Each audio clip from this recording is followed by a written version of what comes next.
আনোয়ারা উপজেলায় 4,20,00,000 টাকা মূল্যের 2,10,000 পিস ইয়াবা ট্যাবলেট সহ 2 মাদক কারবারিকে আটক করেছে সেনাবাহিনী।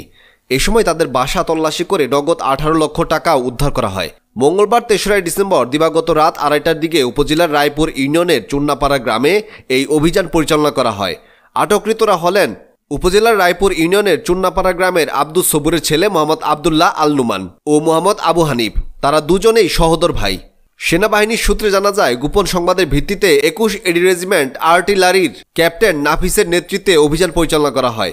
এ সময় ইয়াবা ব্যবসায়ী মিজানুর রহমান বাবু বাসা থেকে পালিয়ে যায় এবং ইয়াবা ব্যবসার সাথে জড়িত দুজনকে আটক করা হয়। পরবর্তীতে তার বাসা তল্লাশি করে নগদ 18 লক্ষ টাকা উদ্ধার করা হয় এবং পরবর্তী জিজ্ঞাসাবাদে পুরাতন টয়লেটের ভেতর থেকে 2,10,000 পিস ইয়াবা উদ্ধার করা হয়।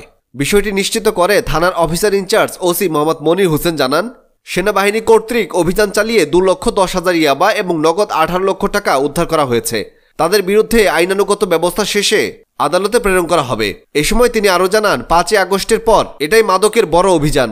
মাদকের মূল হোতাদের গ্রেফতারে সেনাবাহিনী পুলিশের যৌথ অভিযান চলমান রয়েছে। বাংলাদেশ সেনাবাহিনী কর্তৃক আমাদের আনোয়ারা চুন্নাপাড়া এলাকায়, রায়পুর চুন্নাপাড়া এলাকায় অভিযান চালিয়ে 2 জন ব্যক্তিকে 2,10,000 পিস ইয়াবা ট্যাবলেট এবং 18 লক্ষ টাকা নগদ সহ তাদেরকে হাতে নাতে গ্রেপ্তার করে। তো সেনাবাহিনী এখন আইনি প্রক্রিয়া গ্রহণের জন্য আমাদের কাছে তাদেরকে হস্তান্তর করতেছে। আমরা এই বিষয়ে আইনানুগ ব্যবস্থা নেব এবং অচিরেই আমাদের কাছে আরও সংবাদ আছে। তারপরে এটাই সবচেয়ে বড় অভিযান, এরপরে এটাই সবচেয়ে বড় অভিযান ছিল আমাদের এই সেনাবাহিনী।